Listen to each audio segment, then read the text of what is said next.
நாடு முழுக்க பல குற்ற சம்பவங்கள் நடந்துட்டு தான் இருக்கு. காவல்துறையினரும் விசாரிச்சுட்டு தான் இருக்காங்க. அது மாதிரியான பல்வேறு குற்ற சம்பவங்களின் தொகுப்பு தான் நிகழ்தகவு.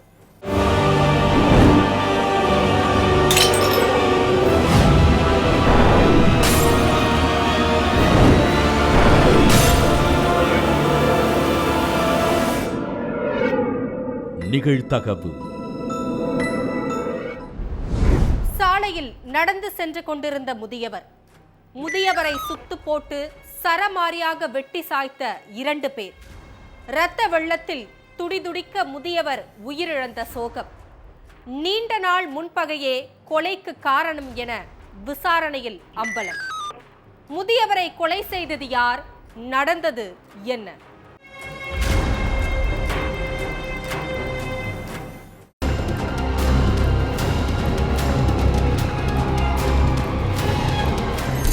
ஆலடியூர் சாலையில முதியவர் ஒருத்தர் நடந்து போயிட்டு இருந்தாரு. அப்ப பாதி வழியில அவரை வழி மறிச்ச 2 பேரு முதியவரை சரமாரியா வெட்டிட்டு தப்பிச்சு போயிட்டாங்க. இதுல நிலை குலைஞ்ச முதியவர் சம்பவ இடத்திலேயே ரத்த வெள்ளத்துல துடிக்க துடிக்க உயிரிழந்துட்டாரு. தங்கராஜ் உயிரிழந்த தகவல் அந்த ஏரியா ஃபுல்லா காட்டு தீ போல பரவி இருக்கு. கிராம மக்கள் எல்லாரும் சடலம் கிடந்த இடத்துக்கு ஓடி வந்து பார்த்திருக்காங்க. சடலத்தை பார்த்து தங்கராஜோட உறவினர்கள் கதறி அழுதுருக்காங்க. இந்த விஷயத்தை கேள்விப்பட்டு ஸ்பாட்டுக்கு வந்த போலீஸ் சடலத்தை மீட்டு போஸ்ட்மார்ட்டத்துக்கு அனுப்பி வச்சாங்க. அடுத்து அங்கிருந்த கிராம மக்கள் கிட்டையும் தங்கராஜோட உறவுக்காரங்க கிட்டையும் கொலையாளிகள் யாரு, தங்கராஜுக்கு யார் கூடயாவது முன்பகை இருக்கான்னு கேள்விகள் கேட்டிருக்காங்க. அதுலதான் முன்பகை காரணமா இந்த கொலை நடந்துச்சுன்னு தெரிய வந்திருக்கு.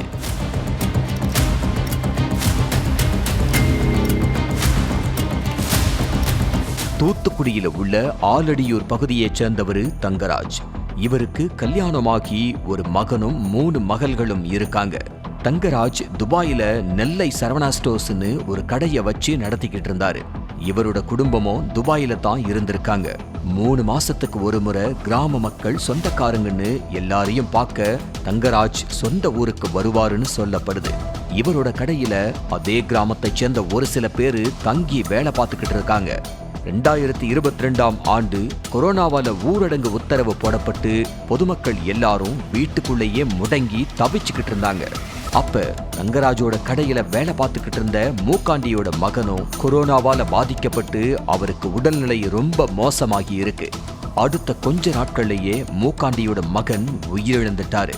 இந்த விஷயத்தை கேள்விப்பட்ட மூக்காண்டி நொந்து போயிட்டாரு. போன வாரம் வர மகன் நல்லாதான் பேசுனா, திடீர்னு அவனோட உடல்நிலை எப்படி மோசமாகி இருக்கும், மகன் உயிரிழப்புல ஏதோ ஒரு மர்மம் ஒளிஞ்சிருக்குன்னு நினைச்சிருக்காரு. கொரோனா டைமுங்கிறதுனால அந்த இளைஞரோட உடலை இந்தியாவுக்கு கொண்டு வர முடியல. இது மூக்காண்டிக்கு இன்னும் கோபத்தை ஏற்படுத்தி இருக்கு. இதனால தங்கராஜ் தான் மகன் உயிரிழப்புக்கு காரணம்னு நம்பின மூக்காண்டி உடனே அவருக்கு போன் பண்ணி, என் மகன் உயிரிழப்புக்கு நீ தான் காரணம், அவனை நீ தான் ஏதோ பண்ணிட்ட, என் மகன் எப்படி உயிரிழந்தான்னு உண்மையை சொல்லுன்னு சண்டை போட்டிருக்காரு. அதுக்கு தங்கராஜ், உன் மகன் கொரோனாவால உயிரிழந்துட்டான், நான் பொறுப்பாக முடியாது, அவனோட சடலத்தை சொந்த ஊருக்கு அனுப்பி வைக்க எவ்வளவோ முயற்சி பண்ணோம், ஆனா கொரோனாங்கிறதுனால அதிகாரிகள் எங்களை அலோ பண்ணலன்னு சொல்லிட்டாங்க. ஆனா தங்கராஜோட பேச்ச நம்பாத மூக்காண்டி அவர் மேல கொலை வெறியில இருந்திருக்காரு. தங்கராஜ பழி வாங்கியே தீரணும்னு ஆத்திரத்துல இருந்திருக்காரு. தங்கராஜ் சொந்த ஊர்ல புது வீடு கட்டிக்கிட்டு இருக்காரு. அதை பார்க்கறதுக்காக தங்கராஜ் தன்னோட சொந்த ஊருக்கு வந்திருக்காரு. சம்பவத்தன்னைக்கு காலையில தங்கராஜ் தன்னோட வீட்டை பார்க்க சாலையில நடந்து போயிட்டு இருந்தாரு. அப்ப அங்க வந்த மூக்காண்டியும் அவரோட ஃப்ரெண்டு ஒருத்தரும் தங்கராஜ் கிட்ட பயங்கரமா வாக்குவாதம் பண்ணி மறைச்சு வச்சிருந்த அரிவாளை எடுத்து அவரை கை, கழுத்து, முகம்னு எல்லா இடங்கள்லயும் சரமாரியா வெட்டி கொன்னுட்டு தப்பிச்சு போயிட்டாங்க. இதுல சம்பவ இடத்திலேயே சுருண்டு விழுந்த தங்கராஜ் துடிக்க துடிக்க உயிரிழந்துட்டாரு. இந்த விஷயத்தை கேள்விப்பட்டு சம்பவ இடத்துக்கு போன போலீஸ் சடலத்தை மீட்டு போஸ்ட்மார்ட்டத்துக்கு அனுப்பி வச்சிருக்காங்க. அடுத்து சொந்தக்காரங்க மூலமா கொலையாளிகளை தெரிஞ்சுக்கிட்ட போலீஸ் தலைமறைவா இருந்த மூக்காண்டிய கைது பண்ணிட்டாங்க. தலைமறைவா இருக்கிற மற்றொரு நபரை போலீஸ் வலை வீசி தேடிக்கிட்டு இருக்கிறதா சொல்லப்படுது. துபாயிலிருந்து தூத்துக்குடிக்கு வந்த முதியவர் முன்பகையால கொலை செய்யப்பட்ட சம்பவம் அந்த பகுதியில பரபரப்பை ஏற்படுத்தி இருக்கு. டீக்கடையில் வேலை செய்து கொண்டிருந்த பெண்ணை சரமாரியாக வெட்டி கொன்ற இளைஞர். தப்பி ஓடாமல் சடலத்தின் பக்கத்தில் இளைஞர் கொலை வெறியுடன் அமர்ந்திருந்ததால் அதிர்ச்சி. இளைஞரை கஸ்டடியில் எடுத்து விசாரித்த போலீஸ். விசாரணையில் வெளியான பகீர் தகவல். இளம் பெண்ணை கொலை செய்த இளைஞர் யார்? பின்னணி என்ன?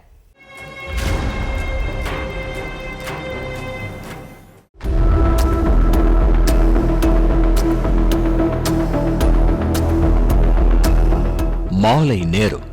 குன்சர் கிராமமே பொதுமக்கள் நடமாட்டத்தோட பரபரப்பா இருந்திருக்கு.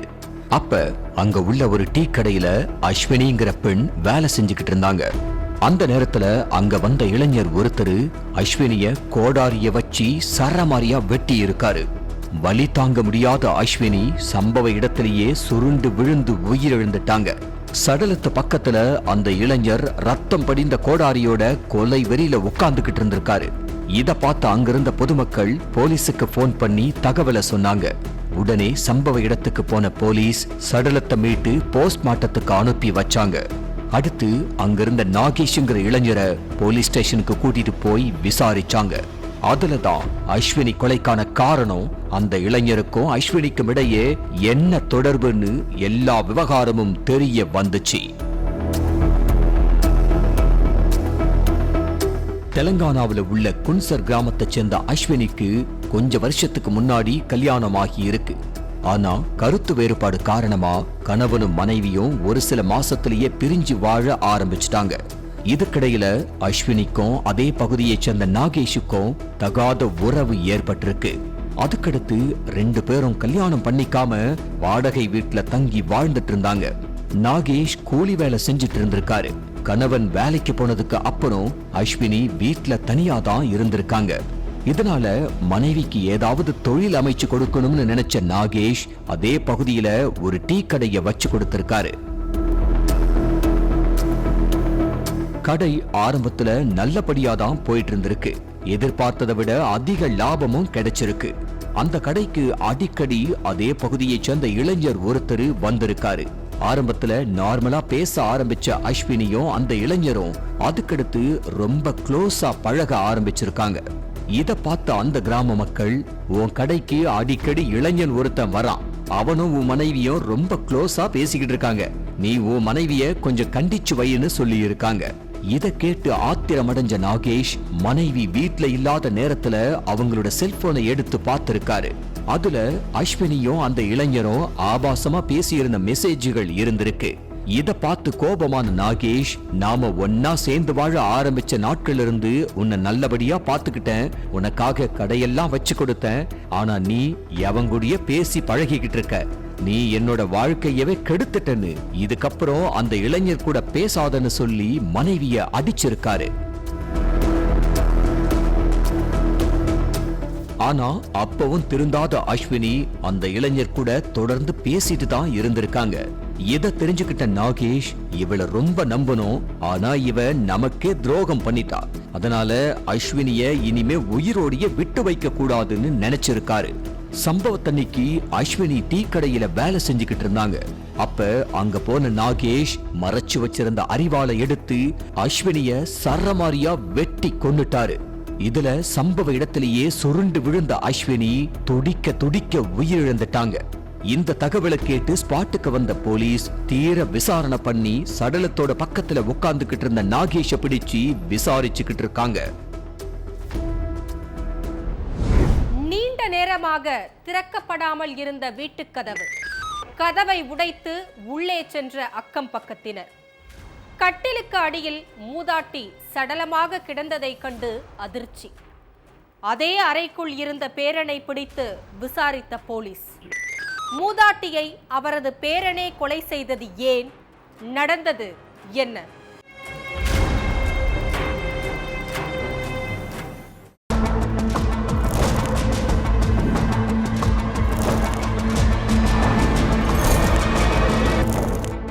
வேலை விஷயமா வெளியில போயிட்டு வீட்டுக்கு திரும்பி இருக்காரு ஹுசைன். அப்ப கதவு உள்பக்கமா பூட்டப்பட்டு கிடந்திருக்கு. ஹுசைன் கதவை தட்டி பார்த்திருக்காரு. ஆனா வீட்டுக்குள்ள இருந்து யாருமே கதவை திறக்கல. ஏன் யாரும் கதவை திறக்க மாட்டேங்கிறாங்கன்னு நினைச்ச ஹுசைன் ரொம்ப நேரமா கதவை தட்டி பார்த்திருக்காரு. அப்பவும் யாருமே திறக்கல. அதுக்கப்புறம் ஜன்னல் வழியா எட்டி பார்த்திருக்காரு ஹுசைன். அப்ப அவரோட தம்பி ஷானவாஸ் வீட்டுக்குள்ள அங்கிட்டு இங்கிட்ட நடந்துகிட்டு இருந்திருக்காரு. இத பார்த்த ஹுசைன், டேய் ஷானவாஸ், கதவை திறடான்னு சொல்லி இருக்காரு. அப்ப ஷானவாஸ் அவர் சொல்றத காது கொடுத்து கூட கேட்கல. இதனால அக்கம் பக்கத்துல உள்ளவங்களை உதவிக்கு கூப்பிட்ட ஹுசைன் கதவை உடைச்சுக்கிட்டு உள்ள போய் பார்த்திருக்காரு. அடுத்து ஷானவாஸ் கிட்ட பாட்டி எங்கன்னு கேட்டிருக்காரு. அதுக்கு ஷானவாஸ் எந்த ஒரு பதிலும் சொல்லல. அதுக்கடுத்து வீடு ஃபுல்லா பாட்டிய தேடி பார்த்திருக்காங்க. அப்ப பெட்ரூம்ல உள்ள கட்டிலுக்கு கீழே 2 கால் மட்டும் தெரிஞ்சிருக்கு. அப்ப ஹுசைனுக்கு பக்கத்து வீட்டுக்காரங்களும் கட்டிலுக்கு கீழே குனிஞ்சு பார்த்திருக்காங்க. அங்க சுலேகா பீவியின் சடலம் கிடந்திருக்கு. இந்த விஷயத்தை கேள்விப்பட்டு ஸ்பாட்டுக்கு வந்த போலீஸ் சடலத்தை மீட்டு போஸ்ட்மார்ட்டத்துக்கு அனுப்பி வச்சுட்டு விசாரணையில இறங்குனாங்க.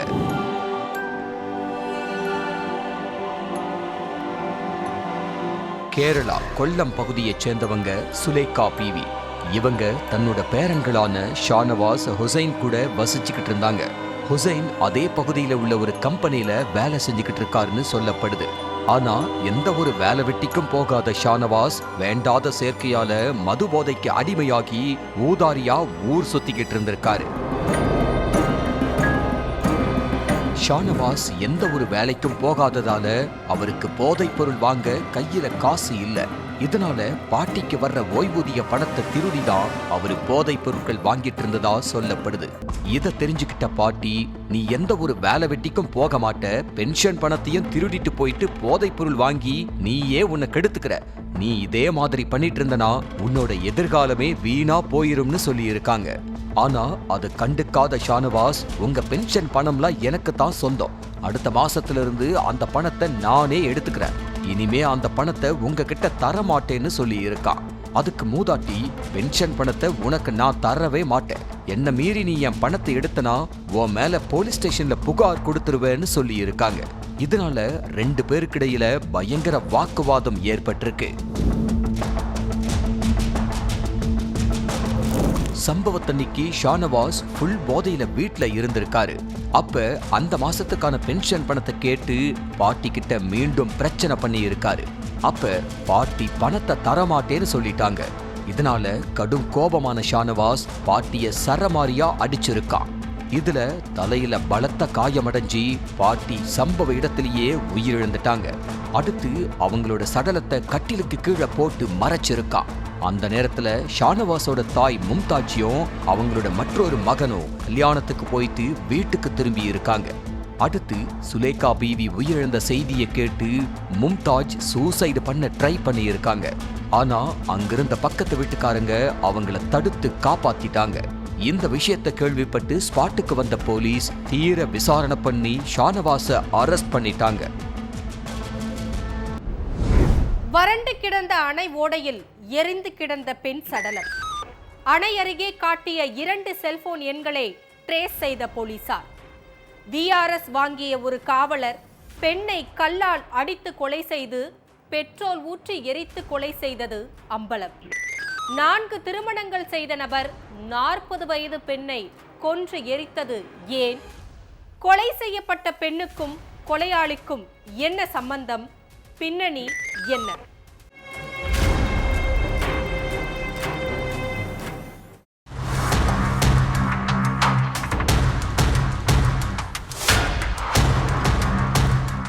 உத்தமபாளையம் வட்டமலைக்கரை அணை ஓடை பகுதியில சில பேரு ஆடு மேய்ச்சிக்கிட்டு இருந்திருக்காங்க.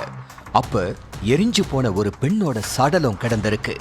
அதை பார்த்து பதறி போன அவங்க போலீஸுக்கு தகவல் கொடுத்திருக்காங்க. அதுக்கப்புறம் அங்க வந்த போலீஸ் சடலத்தை மீட்டு போஸ்ட்மார்ட்டத்துக்காக ஹாஸ்பிட்டலுக்கு அனுப்பி வச்சதோட சம்பவம் நடந்த இடத்திலிருந்து 2 மது பாட்டில்களை எடுத்திருக்காங்க. அந்த பாட்டில் இருந்த பார்கோடுகளை வச்சு அந்த பாட்டில் எந்த கடையில வாங்கப்பட்டிருக்கு, யார் வாங்கியிருக்காங்கன்னு விசாரணைய ஆரம்பிச்சிருக்காங்க போலீசார். அத்தோட சாலையோரங்கள்ல இருந்த சிசிடிவி கேமரா பதிவுகளையும் செக் பண்ணி இருக்காங்க. அதுல மது பாட்டில்களை வாங்கின அதே நபர் தான் அணை பகுதிக்கு போற சாலையில ஒரு பொண்ணோட பைக்ல போற சிசிடிவி காட்சியும் பதிவாகி இருந்திருக்கு. அடுத்து அந்த நபரோட போட்டோக்களை எல்லாம் போலீஸ் ஸ்டேஷன்களுக்கு அனுப்பி யாருன்னு விசாரிக்கிறப்ப அவரு VRS வாங்கின ஒரு காவலர்னு தெரிஞ்சிருக்கு. திண்டுக்கல் பழனி பக்கத்துல உள்ள கலையம்புத்தூர் பகுதியைச் சேர்ந்தவர் 60 வயசான சங்கர். 15 வருஷம் காவல்துறையில வேலை பார்த்த இவரு 27 வருஷத்துக்கு முன்னால விருப்ப ஓய்வு வாங்கி இருக்காரு. இந்த தகவல் எல்லாம் தெரிஞ்சதும் அவரோட கிராமத்துக்கு போய் விசாரிச்சிருக்காங்க போலீசார். ஆனா அதுலயும் சிக்கல் ஏற்பட்டிருக்கு. 4 மனைவிகள், 3 மகன்கள், 3 மகள்கள்னு அவரோட குடும்பம் தான் பெருசா இருந்ததே தவிர அவங்க யார்கிட்ட கேட்டாலும் அவர் எங்க இருக்காருன்னு தெரியல. வழக்கமாவே எங்க போறேன், என்ன பண்றேன்னு எதுவுமே யார்கிட்டயே சொல்ல மாட்டாருன்னு சொல்லி இருக்காங்க உறவினர்கள்.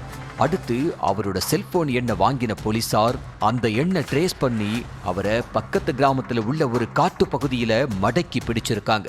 அதுக்கப்புறம் தான் பல உண்மைகள் வெளியே வந்துச்சு.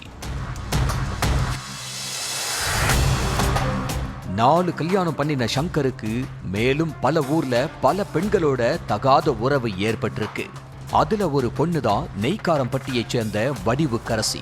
காவல்துறையில வேலை பார்த்திருக்கிறதுனால தனக்கு உயரதிகாரிகள் பல பேரை தெரியும். அவங்க மூலமா அரசு வேலை வாங்கி தர்றதா பல பேர்கிட்ட பணம் வாங்கி மோசடியில ஈடுபட்டிருக்காரு சங்கர். ஏற்கனவே சங்கரோட தகாத உறவில் இருந்த வடிவுக்கரசி தன்னோட உறவினர்கள் சில பேருக்கு வேலை வாங்கி கொடுங்கன்னு சொல்லி லட்சக்கணக்கில் பணமும் வாங்கி கொடுத்திருக்காங்க. அந்த பணத்தை வாங்கின சங்கர் வடிவுக்கரசியோட உறவினர்களுக்கு வேலை வாங்கி கொடுக்கிற மாதிரியே தெரியல. அதனால கொடுத்த பணத்தை வடிவுக்கரசி கிட்ட திரும்ப கேட்டிருக்காங்க உறவினர்கள். ஒன்னு வேலை வாங்கி கொடுங்க, இல்ல பணத்தை கொடுங்கன்னு சங்கர் கிட்ட சண்டை போட்ட வடிவுக்கரசி பணத்தை கொடுக்காம ஏமாத்தணும்னு நினைச்சா போலீஸ்ல கம்ப்ளைண்ட் கொடுத்துருவேன்னு சொல்லி இருக்காங்க. புகார் கொடுத்தா தன்னோட மோசடி எல்லாமே வெளியில வந்துரும்னு பயந்த சங்கர் வடிவுக்கரசிய கொலை செய்ய திட்டம் போட்டிருக்காரு. அதுக்காக அவர் தேர்ந்தெடுத்த இடம்தான் தன்னோட 3வது மனைவியோட ஊரான திருப்பூர் பக்கத்துல உள்ள வட்டமலைக்கரை அணை ஓடை.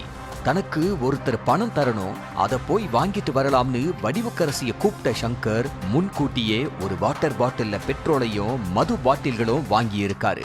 அதை மறைச்சு வச்சிருந்த சங்கர் பணம் தர வேண்டிய நபர் 1 மணி நேரம் கழிச்சு வீட்டுக்கு வர சொல்லி இருக்காரு. அது வரைக்கும் வட்டமலைக்கரை அணைய சுத்தி பார்த்துட்டு வரலாம்னு கூப்பிட்டு இருக்காரு. அதை நம்பின வடிவுக்கரசியும் கூட வந்திருக்காங்க. அணைக்கு போனதும் 2 பேரும் சேர்ந்து மது குடிச்சிருக்காங்க. வடிவுக்கரசிக்கு நிறைய மதுவை ஊத்தி கொடுத்த சங்கர் அவங்களுக்கு போதை தலைக்கேறினதும் கல்லால தலையில அடிச்சு கொன்னு இருக்காரு. அதுல வடிவுக்கரசி உயிரிழந்ததும் அவங்க கழுத்துல கிடந்த 6 சவரன் தங்க செயினை கழட்டன சங்கர் அடுத்து சடலத்தை மேல பெட்ரோலை ஊத்தி எரிச்சிட்டு அங்கிருந்து எஸ்கேப் ஆயிட்டாரு. அணைக்கு போறப்ப வடிவுக்கரசியோட பைக்ல போன சங்கர் திரும்பி வரும்போது தனியா வந்த சிசிடிவி காட்சி பதிவாகி இருந்திருக்கு. அதே மாதிரி மது பாட்டில்கள் வாங்கின டாஸ்மாக் கடையிலையும் சங்கரோட அடையாளம் தான் இருந்திருக்கு. அதனால வசமா சிக்கன முன்னாள் காவலர் சங்கர் இப்ப கம்பி எண்ணிக்கிட்டு இருக்காரு. பட்ட பகலில் நடு ரோட்டில் ரியல் எஸ்டேட் தொழிலதிபர் வெட்டி கொலை. பைக்கில் சென்று கொண்டிருந்த ரியல் எஸ்டேட் தொழிலதிபரை வழிமறித்து வெட்டி கொன்ற கும்பல். போலீசுக்கு இன்ஃபார்மராக இருந்த ரியல் எஸ்டேட் தொழிலதிபரை வெட்டி கொலை செய்தது யார்? கொலைக்கான காரணம் என்ன?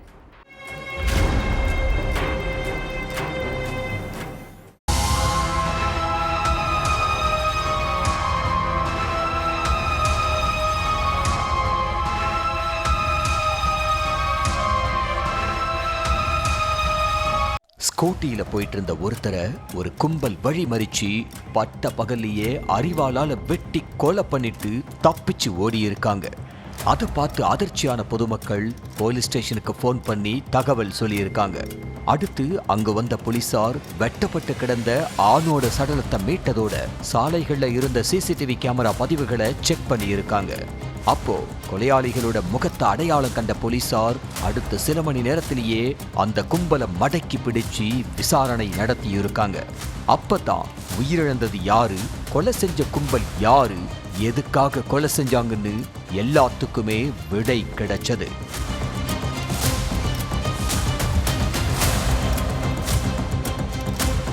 தெலங்கானா மாநிலம் ஹைதராபாத் சாஹித் காலனி பகுதியைச் சேர்ந்தவர் வெங்கடரத்தினம். சுரேஷ் சிங் அப்படிங்கிறவர்கிட்ட டிரைவரா வேலை பார்த்துக்கிட்டு இருந்த வெங்கடரத்தினத்து மேல 2 மர்டர் கேஸ் இருந்திருக்கு. பல குற்ற வழக்குகள்ல தொடர்பு இருக்கிற சுரேஷ் சிங்குக்காகவே அடித்தடி கொலை முயற்சிகளை அசால்ட்டா செஞ்சிருக்காரு வெங்கடரத்தினம். அதனால வெங்கடரத்தினத்தை முழுசா நம்பின சுரேஷ் சிங் 200 கோடி மதிப்புள்ள தன்னோட சொத்துகளுக்கு பினாமியாவும் மாத்தி இருக்காரு. சுரேஷ் சிங்கோட 3/4 சொத்துகள் வெங்கடரத்தினம் பேர்ல தான் இருந்திருக்கு. ஆனா அந்த சொத்துக்களோட விவரம் எல்லாமே சுரேஷ் சிங்கோட மனைவி மற்றும் மகன்களுக்கும் தெரிஞ்சிருக்கு. சுரேஷ் சிங்கோட தீவிர விசுவாசியா இருந்த வெங்கடரத்தினம் தாம் பேர்ல பல சொத்துகள் பதிவானதும் விசுவாசத்தை மறந்துட்டாரு. பல வழக்குகள்ல சுரேஷ் சிங்க கைது பண்ண குறியா இருந்த போலீசாருக்கு இன்ஃபார்மரா மாறியிருக்காரு வெங்கடரத்தினம். இந்த இன்ஃபர்மேஷன் மூலம் சுரேஷ் சிங்க கண்கொத்தி பாம்பா பின்தொடர்ந்த போலீசார் குறி வச்ச மாதிரி என்கவுண்டரும் பண்ணிட்டாங்க. அந்த என்கவுண்டர் தான் இப்ப வெங்கடரத்தினத்தோட உயிருக்கும் உல வச்சிருக்கு.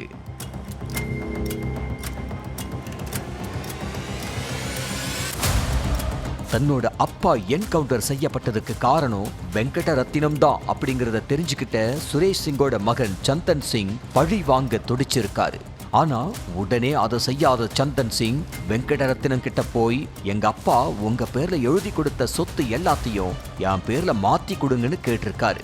அப்போ உங்க அப்பா எந்த சொத்தையும் தாம் பேர்ல எழுதி கொடுக்கல, எல்லாமே என்னோடதுன்னு சொன்ன வெங்கடரத்தினம் சொத்து பத்து கேட்டு வீட்டு பக்கம் வந்தா உன் அப்பா கதைய காவலர்கள் கையாலேயே முடிச்ச மாதிரி உன் கதையையும் முடிச்சிருவேன்னு மிரட்டி இருக்காரு. தான் அப்பா உயிர் போறதுக்கு காரணமா இருந்ததோட மட்டும் இல்லாம 200 கோடி மதிப்புள்ள சொத்துகளையும் தராம ஏமாத்திரியான்னு ஆக்ரோஷமான சந்தன் சிங் வெங்கடரத்தினத்தை கொலை செய்ய திட்டம் போட்டிருக்காரு. அந்த திட்டப்படி வெங்கடரத்தினம் தினமும் ஸ்கூட்டியில போற பாதையில தான் நண்பர்களோட தயாரா இருந்திருக்காரு சந்தன் சிங். பாஸ்டர் பள்ளி பக்கத்துல வெங்கடரத்தினத்தோட ஸ்கூட்டிய வழிமறிச்ச சந்தன் சிங் அறிவாளால வெட்டி கொலை செஞ்சுட்டு தான் நண்பர்களோட தப்பி ஓடிட்டான்.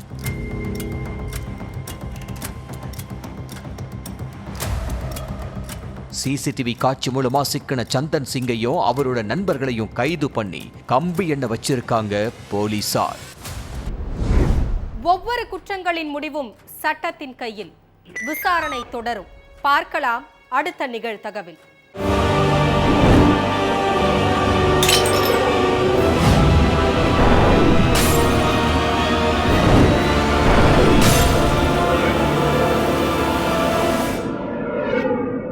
நிகழ்தகவு.